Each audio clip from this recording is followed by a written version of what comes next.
Hello everyone, welcome to Kushika education. मैं हूं आपकी एजुकेटर पूर्णिमा। गाइज, आप लोगों के उत्तर प्रदेश अधीनस्थ सेवा चयन आयोग द्वारा यूपी लोअर परीक्षा का नोटिफिकेशन आ चुका है। तो जो इस नोटिफिकेशन में क्या क्या है और आपका कौन कौन सी पोस्ट निकली है, कौन सी पोस्ट के लिए क्या एलिजिबिलिटी रहेगी, क्या क्वालिफिकेशन और कितना ग्रेड पे है, ये पूरा हम इस वीडियो में देखेंगे।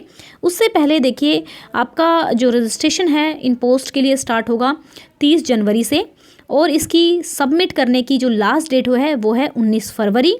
फीस भी आप 30 जनवरी से ही फिल कर सकते हैं। देन है आपका जो आवेदन में अगर आपका कोई 19 फरवरी से लेकर 26 फरवरी तक करेक्शन कर सकते हैं अगर कोई गलती होगी है। लेकिन आप ध्यान रखना कि अपना जो फर्स्ट टाइम फॉर्म भरोगे, मोबाइल नंबर, ईमेल और कैटेगरी, ये तीनों पहली बार ही ध्यान से भरना, क्योंकि ये आपकी ठीक नहीं होंगी। और अगर मान लो प्रिंट आउट नहीं निकलता है 19 के बाद आपका फॉर्म भरने के बाद, तो टेंशन वाली बात नहीं है। इसमें बोला हुआ है कि भाई अगर 26 के बाद ही आपका प्रिंट आउट निकल पाएगा, क्योंकि उसके बाद जो एडिशन वगैरह जो भी आप मॉडिफिकेशन वगैरह करेंगे वो कंप्लीट हो जाएगा। तो बैंक फीस पे होने के बाद 26 के बाद आप प्रिंट आउट निकाल सकते हैं अपनी एप्लीकेशन का। लेकिन ये ध्यान रखना, ये जो कैटेगरीज है ये तीनों चीज़ें आपकी ठीक से भरी जानी चाहिए। अब डिस्कस करते हैं कि कितनी पोस्ट निकली हैं और कौन कौन सी पोस्ट के लिए क्या क्या क्वालिफिकेशन चाहिए, क्या एलिजिबिलिटी होगी, तो यही देखेंगे इसमें पूरा। तो देखिए, आपको क्या करना है, आपका जो पहली ही पोस्ट है हम पढ़ते हैं चकबंदी, सहायक चकबंदी अधिकारी की। इसका ग्रेड पे है आपका 4200 एंड इसकी जो एज है वो है 21 से लेके 40। देन जो जनरल के लिए जो वैकेंसी है वो है आपकी 69, ठीक है। और जो एससी के लिए वैकेंसी है वो है 0, अनुसूचित जनजाति के लिए है 1 और अन्य ओबीसी के लिए 24। देन आपके टोटल पद हैं 94, ठीक है। देन आपका आता है मार्केटिंग ऑफिसर, ठीक है। मार्केटिंग ऑफिसर के लिए एज वही है और दूसरा है आपका सप्लाई इंस्पेक्टर, वही एज ग्रुप है। आप इनकी जो वैकेंसी है वो अलग अलग हैं। तो देखिए, इसकी जो मार्केटिंग ऑफिसर के लिए निकली हैं वो है 99 जनरल की, देन 40 जो है वो एससी की, देन एसटी की एंड फिर ये ओबीसी की, टोटल 194 हैं। देन देखिए, पूर्ति यानी कि जो मैंने बोला सप्लाई इंस्पेक्टर की हैं 77 जनरल की हैं, बाकी फिर एससी की 29 है, एसटी की 4 हैं, ओबीसी की 41 है, तो ये हो गई 151। देखिए, इनके सामने ये लिखा हुआ है स्थायी लिखा हुआ है, यानी कि एक बार आपको जो मिल जाएगी तो ये परमानेंट है। कुछ वैकेंसीज ऐसी हैं जो परमानेंट नहीं हैं, जिनके लिए आपको फर्दर क्वालिफिकेशन चाहिए होगी, जैसे कि आपकी अपर जिला सूचना अधिकारी है, क्योंकि उसमें आपका ग्रेजुएशन के साथ आपको जो डोएक लेवल का वो है वो भी करना पड़ेगा। तो वो भी आगे देखेंगे क्या क्या क्वालिफिकेशन होगी। अभी आप यहाँ पर ग्रेड पे डिस्कस कर लेते हैं। तो ये हमारा सहायक उद्यान निरीक्षक जो है, ठीक है, इसका ग्रेड पे है 2400, एज ग्रुप सेम है और जो वैकेंसीज हैं वो 37 है जनरल के लिए। देन फिर एससी के लिए 32, एसटी के लिए 2 एंड फिर 18 ओबीसी के लिए 89 टोटल हैं। फिर आता आपका अपर जिला सूचना अधिकारी हिंदी, ठीक है। और इनके लिए क्या क्या क्वालिफिकेशन चाहिए होगी वो अभी जो टेबल पढ़ेंगे, नोटिफिकेशन हम पढ़ रहे हैं जो, उसमें ही देखेंगे।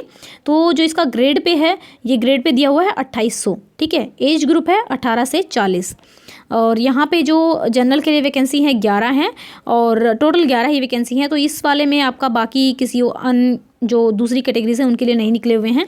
और ये वैकेंसी स्थायी और अस्थायी भी हैं, ठीक है। इनिशियली जब आप ज्वाइन करोगे तो ये अस्थायी रहेंगी, तो जब इसकी क्वालिफिकेशन आप समझेंगे तो आपको समझ में आ जाएगा। यहाँ पे है अधिशासी अधिकारी, ठीक है। तो एग्जीक्यूटिव जो ऑफिसर हैं और राजस्व निरीक्षक यानी कि रेवेन्यू इंस्पेक्टर, इनकी एज ग्रुप भी आपकी क्या है 21 से 40 और ग्रेड पे क्या है 2800। तो जो ये आपकी वैकेंसीज हैं 46 हैं ये आपकी unreserved. Then SC 22, ST 04 and 35 जो है ओबीसी की हैं। तो जो आपकी टोटल हैं 107 हैं, अस्थायी है, ठीक है। देन जो रेवेन्यू ऑफिसर यानी कि रेवेन्यू इंस्पेक्टर की है वो है आपकी अनरिजर्व के लिए 9। तो ये पूरी की पूरी आपकी देखिए टोटल 348 जो हैं इन वैकेंसी ये पूरी निकली हैं अनरिजर्व के लिए। बाकी कैटेगरीज का भी आप देख सकते हैं। तो टोटल जो वैकेंसीज अगर हम देखें तो 672 वैकेंसी हैं आपकी सभी कैटेगरीज को मिला के।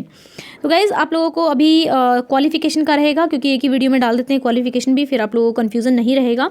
तो जो सहायक चकबंदी अधिकारी है उसके लिए आपके पास ग्रेजुएशन होनी चाहिए, ठीक है। जो ये बाकी यहाँ पर अगर आप खुद भी नोटिफिकेशन पढ़ेंगे तो ये जो ये अधिमानी अर्हताएँ हैं यानी कि जो एलिजिबिलिटी है वो आपकी अगर आपके पास होंगी तो बहुत अच्छी बात है, और नहीं होंगी तो कोई फ़र्क नहीं पड़ता।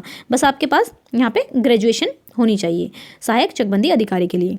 नेक्स्ट है आपका फिर मार्केटिंग इंस्पेक्टर और सप्लाई इंस्पेक्टर के लिए। तो इन्होंने बोला हुआ है कि आपके पास स्नातक की उपाधि होनी चाहिए, यानी कि और उसे देवनागरी लिपि में हिंदी का अच्छा ज्ञान होना चाहिए। ठीक है, तो ये आपको पता होना चाहिए कि यहाँ पे दोनों चीज़ पूछी हुई हैं, एक तो आपके पास डिग्री होनी चाहिए और हिंदी आपको आनी चाहिए। ठीक है, नेक्स्ट फिर आपका पूर्ति यानी कि जो सप्लाई वाला है उसमें क्या होगा, इसमें भी आपका सेम ही ग्रेजुएशन ही पूछा हुआ है। विश्वविद्यालय की स्नातक की उपाधि द्वारा ये कोई भी मान्यता प्राप्त कॉलेज से आपकी हो सकती है और हिंदी आपको आनी चाहिए। तो ये जो है यहाँ पर ये जो दूसरी जो एलिजिबिलिटी बोली हुई है वो आपकी डिज़ायरेबल है, ज़रूरी नहीं है कि आपके पास हो, और होगी तो अच्छा होगा। यहाँ पर देखिए सहायक उद्यान निरीक्षक अधिकारी के लिए वो लोग ही अप्लाई कर पाएंगे जिनके पास बीएससी कृषि यानी कि बीएससी एग्रीकल्चर होगा, या फिर बीएससी जो बायो ग्रुप है। ठीक है, उन लोगों के लिए आप वो लोग अप्लाई कर सकते हैं यहाँ पर सहायक निरीक्षक उद्यान इसके लिए। नेक्स्ट है आपका अपर जिला सूचना अधिकारी। ठीक है, अपर जिला सूचना अधिकारी के लिए भी देखिए आपको क्या करना है कि ग्रेजुएशन होनी चाहिए और आपका एक सब्जेक्ट हिंदी होना चाहिए और दूसरा 12th में इंग्लिश कंपलसरी होना चाहिए। तो ये आपकी इसकी आपको अप्लाई करने के लिए आपके पास डिग्रीज होनी चाहिए। देन फिफ्थ आता आपका अधिशासी अधिकारी। ठीक है, तो यहाँ पे अधिशासी जो अधिकारी है उसमें ग्रेजुएशन चाहिए, लेकिन इसके साथ साथ में ये बोला हुआ है कि ग्रेजुएशन के बाद अगर मतलब आप ज्वाइन कर लीजिए, ज्वाइन करने के बाद ये जो वैकेंसी है ये परमानेंट नहीं है। आप जब डोएक लेवल जो ओ लेवल का वो एक सर्टिफिकेट होता है, वो डिप्लोमा जो होता है, अगर आप उसको प्राप्त कर लेते हैं ज्वाइनिंग के बाद, ठीक है, तभी आपको परमानेंट किया जाएगा। तो ओ लेवल का आपको पास करना पड़ेगा, उसके बाद आप परमानेंट होगे। नेक्स्ट आपका देखिए ये जो राजस्व निरीक्षक अधिकारी है ये आपका इसमें भी क्या चाहिए, इसमें डिग्री अलग से डिफरेंट है। कॉमर्स अथवा अर्थशास्त्र में स्नातक उपाधि आपके पास होनी चाहिए, यानी कि इकोनॉमिक्स या फिर कॉमर्स में आपके पास डिग्री होनी चाहिए, तो वो तभी आप इसके लिए अप्लाई कर पाएंगे। तो कुछ ही एग्ज़ाम्स हैं जिनके लिए इसके लिए तो देखिए डायरेक्ट ग्रेजुएशन ही चाहिए, आप ओ लेवल बाद में कर सकते हैं। तो डिग्री यहाँ पे थोड़ा सा डिफर है ये वाली, और जो उद्यान वाली पोस्ट है उसके लिए। तो बाकी सभी पोस्ट के लिए आप लोग अप्लाई कर सकते हैं। एंड ये काफ़ी 648 तो काफ़ी लार्ज नंबर में आपकी वैकेंसी निकली है, तो आप लोगों के लिए बहुत ही अच्छा चांस है।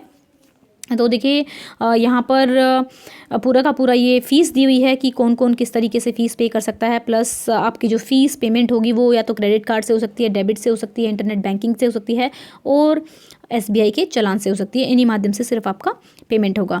देन ये फ़ीस है आपकी, आवेदन शुल्क जो है जो सामान्य ग्रुप है उसके लिए 200, ऑनलाइन प्रक्रिया से जो फ़ीस लगेगी वो 25 है, तो 225 फ़ीस है आपकी। अन्य पिछड़ा वर्ग यानी कि OBC के लिए 200 है, सेम ही है OBC के लिए। अनुसूचित जाति यानी कि SC के लिए 80 रुपीज़ देन जो फ़ीस लगेगी। एंड यहाँ पे टोटल फ़ीस ही देख लेते हैं। तो देखिए जो जनरल है उसकी 225 है, OBC है 225 है, SC है उसकी फ़ीस है 105, ST है उसकी भी 105, और जो विकलांग जन हेतु जो है वो है 25 रुपीज़ टोटल फ़ीस।